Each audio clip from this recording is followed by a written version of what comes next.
Senhores, hoje o assunto é sobre mandrilhamento, tubos da caldeira. É um assunto de importância, onde eu trato de detalhes de construção da caldeira, dando foco para esse item de importância, que é exatamente a vedação da água no interior da caldeira. Os senhores sabem que essa água está numa pressão interna muito elevada. A mesma pressão do vapor que está na câmara de vapor é a pressão também da água. Essa pressão ela está em todos os pontos do interior da caldeira. Então, os senhores observam que a caldeira está lotada d'água até o nível d'água que nós chamamos, que é do conhecimento dos senhores, como nível d'água operacional, aonde a bomba está sempre trabalhando para manter esse nível d'água. Inclusive, nós já explicamos, esse nível d'água é um nível d'água operacional. Mas nós temos aqui uma caldeira, estamos tomando como exemplo uma caldeira geradora de vapor, horizontal, flamo tubular. Horizontal, os tubos estão na horizontal. E flamo tubular, pelo fato dos gases quentes estar circulando por dentro dos tubos de gás quente. E a água é que fica por fora. Então vai existir um ponto entre o espelho aonde o tubo está estruturalmente montado e na interface entre a circunferência interna do furo do espelho que penetrou esse tubo e a parede externa, essa interface tem que ser vedada para que a água não vaze. E, em especial, para que a caldeira alcance a sua pressão operacional, que nós estamos tomando como exemplo aqui 8 kgf por centímetro quadrado. Então, dentro desse cenário, nós já entendemos que tem um ponto entre o tubo, que quando nós especificamos o tubo, ele entra numa linguagem direta, rente, tocando a circunferência interna do espelho, numa linguagem explicativa e didática, roçando. Então, os tubos estão lá na caldeira que nós estamos tratando, é uma caldeira geradora de vapor horizontal, flamo tubular, e os tubos estão mergulhados dentro d'água, como os senhores já têm essa consciência. E essa água está com uma pressão igual à pressão do vapor, 8 kgf por centímetro quadrado. Essa água não pode vazar. Então é que vem agora a explicação de como acontece essa vedação, que acontece de 3 formas. Primeiro, a vedação colocada aqui como V3 é a vedação só por contato. A vedação que eu chamei V2 é a vedação por contato e groove. Aproveitando e já explicando o que é que significa a palavra groove.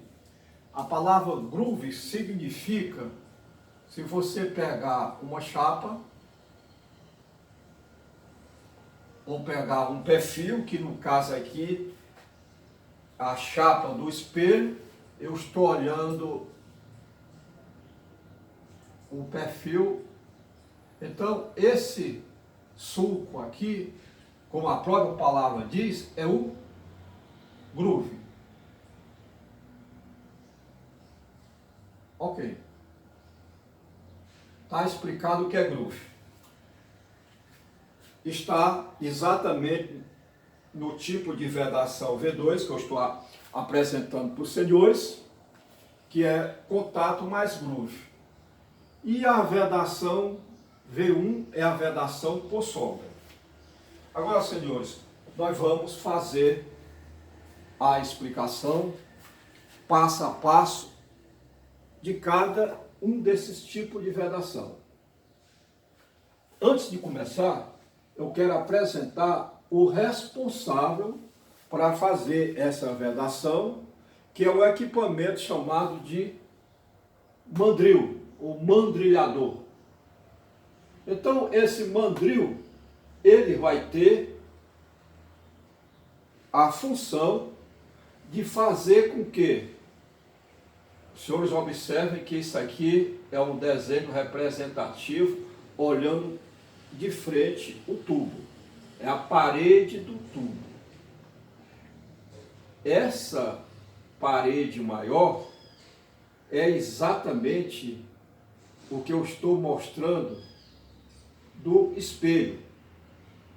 Então, os senhores observem que existe o contato da parede externa do tubo com a circunferência interna do furo do espelho.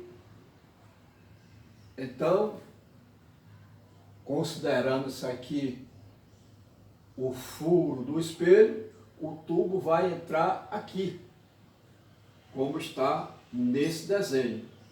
E o mandrilho, que é essa peça, nós vamos colocar ele no interior do tubo.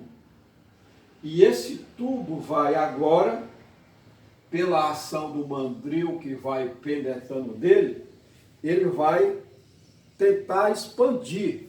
E ele realmente expande, tá certo? Ele expande de uma forma, tá certo? Que vai, ele expande realmente. Ele expande, vai expandindo.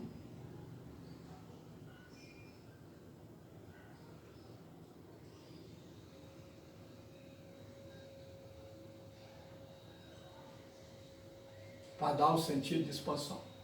Bom, então a proporção que ele vai penetrando no interior do tubo, ele vai aumentando de diâmetro,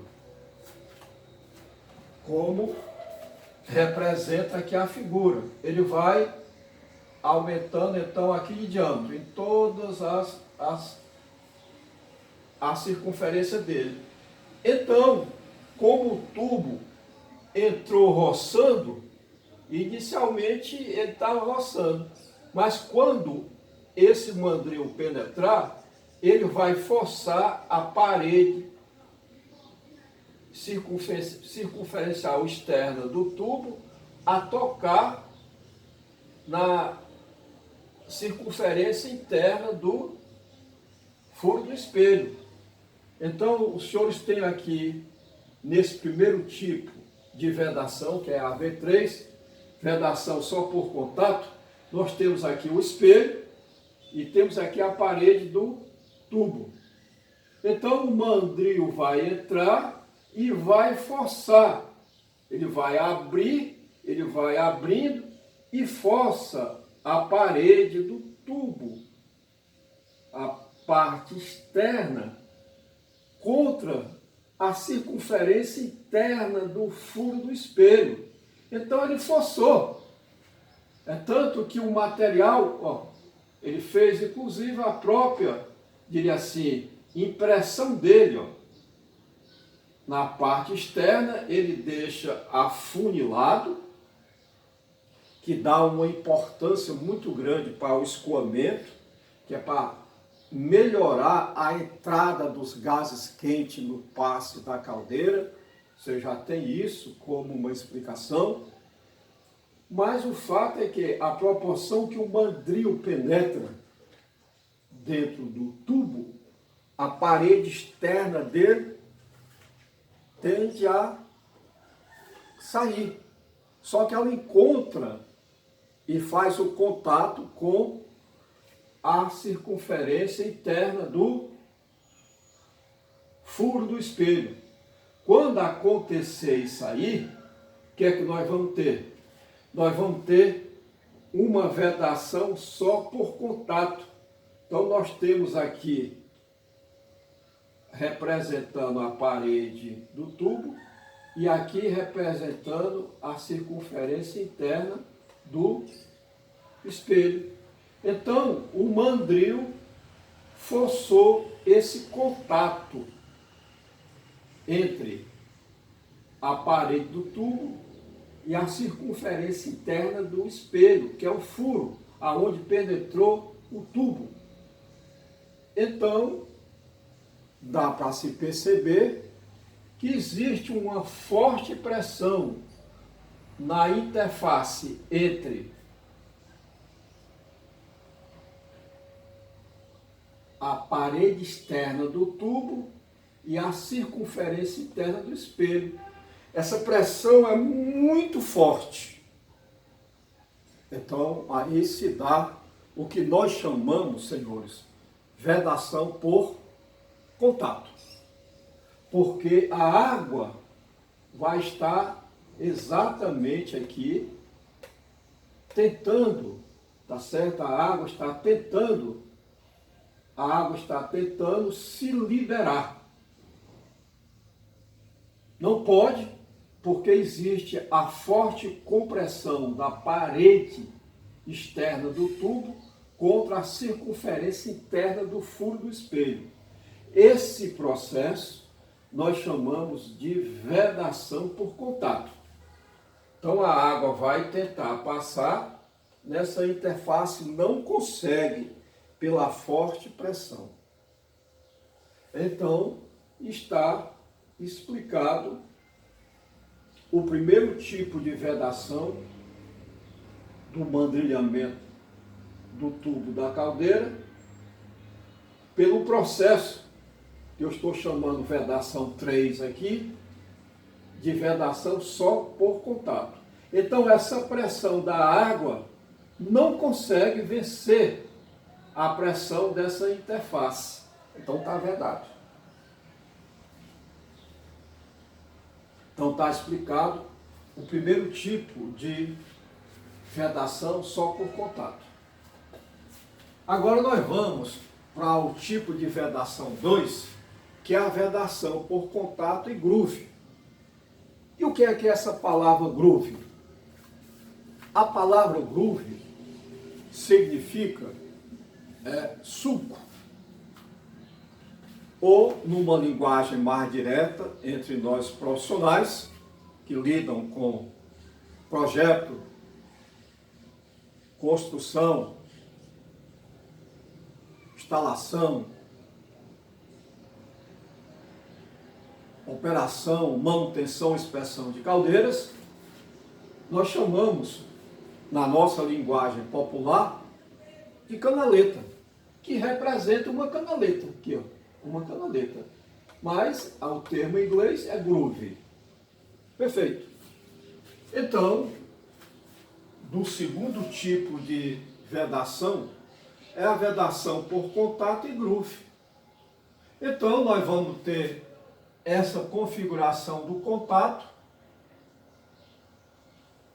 exatamente nessa parte aqui, mas um pouco na frente, no espelho, está exatamente o sulco. Como a parede do tubo está fortemente comprimida no sentido para fora, o material da parede externa do do tubo vai escoar para dentro do groove. Então, vou fazer um demonstrativo aqui, exatamente do groove, do que vai acontecer. Então, vai comprimir na parede e a parede do tubo, há o contato primeiro, como os senhores estão vendo aí. Mas chega a hora que esse contato deixa de existir e escoa o material para dentro da canaleta, que é o groove. Então dá-se aí a vedação por contato e groove. É o que está acontecendo aqui. Está muito claro aqui exatamente o material que escoou da parede externa do tubo para dentro do espelho, exatamente do perfil da circunferência interna do furo do espelho, o material do tubo escoou. Então houve o contato aqui nessa região e houve o escoamento do material para dentro da canaleta, do groove, que está no centro da circunferência interna, aonde penetrou o tubo da caldeira. Então aqui vai agora a água tentar passar, ela tem primeiro a interface só por contato, mas na frente tem uma barreira, que é exatamente o groove. Por isso, esse tipo de vedação nós chamamos de por contato e groove. Agora nós vamos para a vedação que eu chamei de V1, que é exatamente a vedação por solda. Então aqui a compreensão é direta. O tubo é feito a passar do mesmo jeito, tangenciando o furo interno do espelho, dá uma arrumada nele para ele, usa o mandril para acomodar bem esse tubo, ele alojar bem e fazer o contorno dessa parte conificada, que eu já falei da importância dela para a concentração de entrada dos gases quentes. Então, mas em seguida nós vamos aplicar a solda. E essa solda vai fundir tanto com o corpo, com a parede do tubo, como com a parede do espelho. É uma solda. É como se agora nós tivéssemos só um material aqui. Embora no começo exista a presença do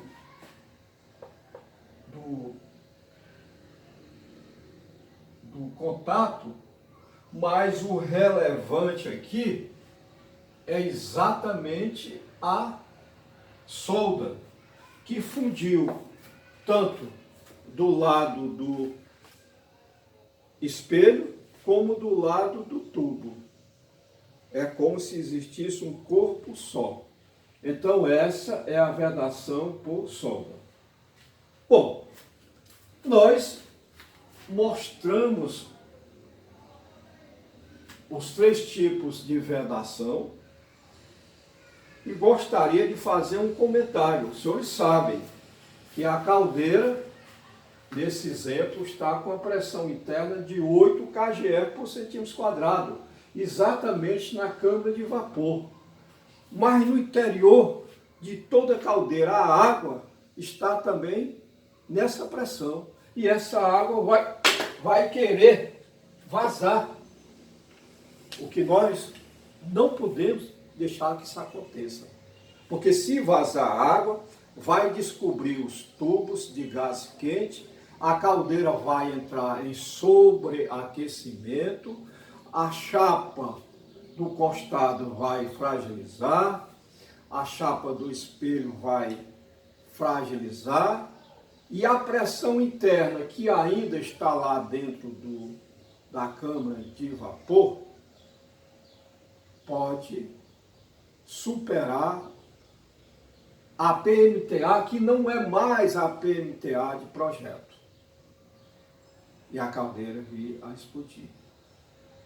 Então não podemos deixar de forma alguma que haja vazamento d'água na caldeira. Na hora que acontecer esse vazamento, nós temos que tomar como operador uma atitude. É logo indo apagar a caldeira, a fornalha da caldeira.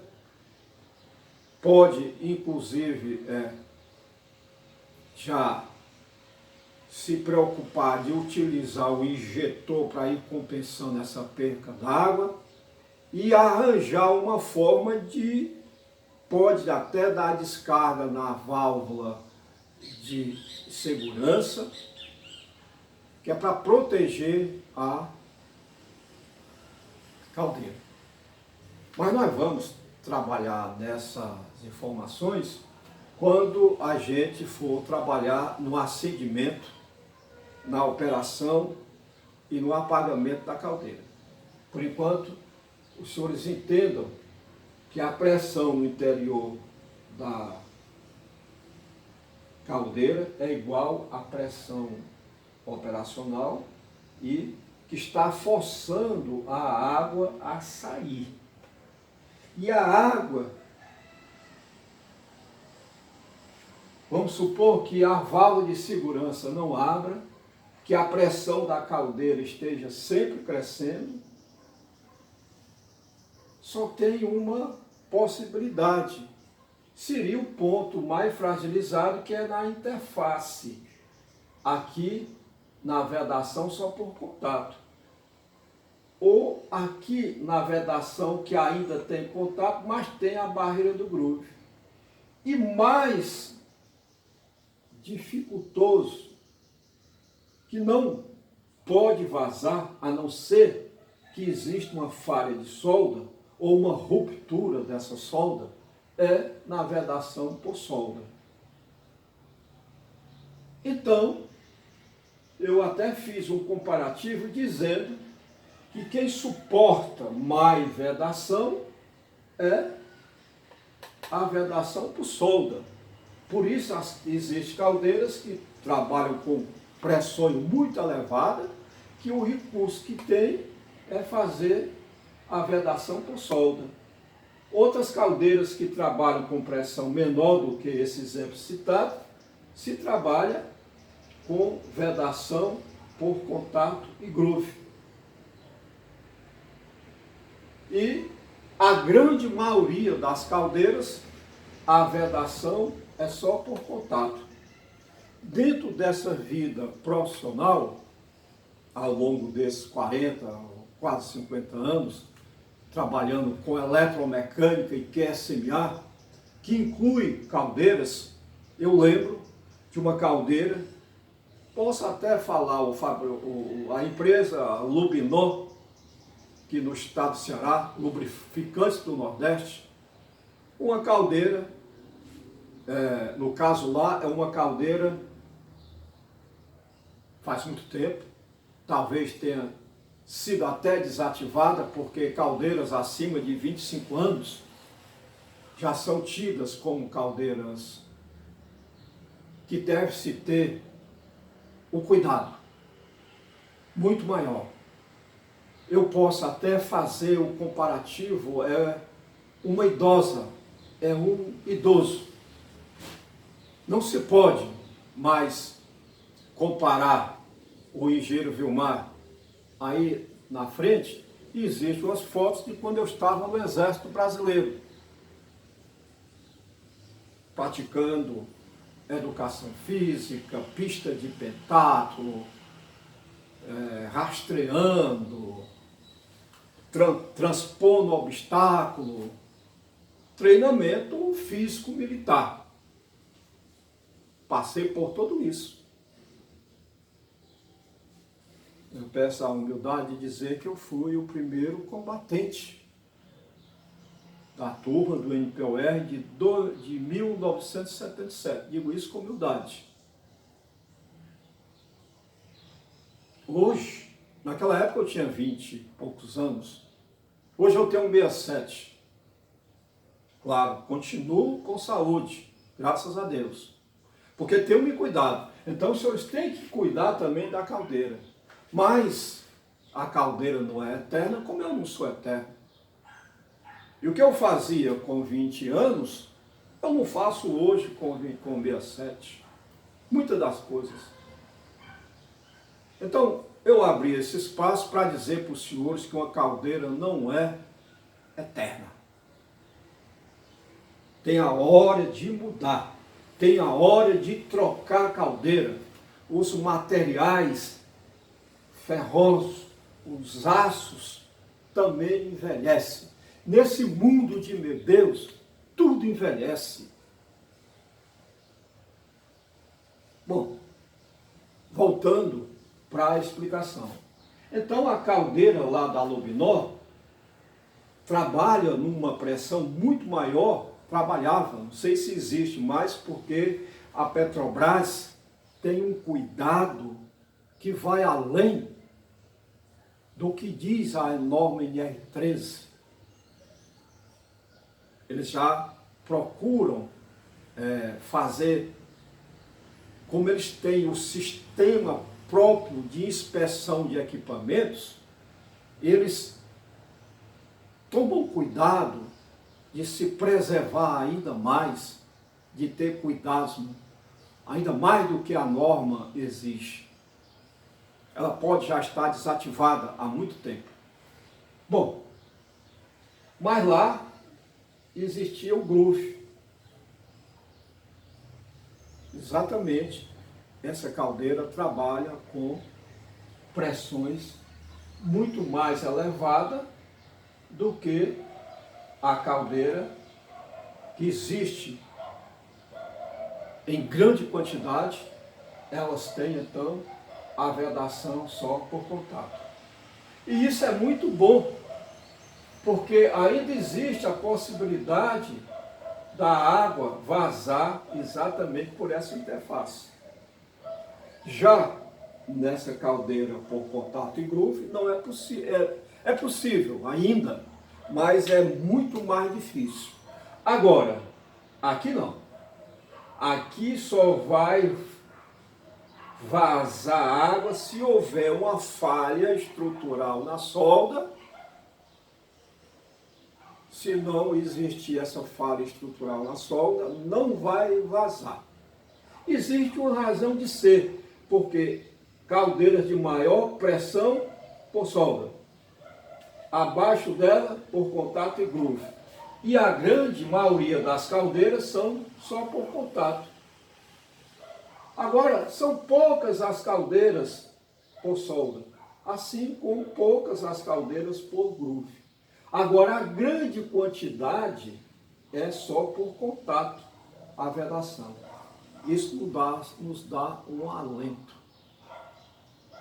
Eu sei que muitas vezes começa a dar vazamento mesmo aqui só por contato, aí a forma de vedar você põe lá a solda.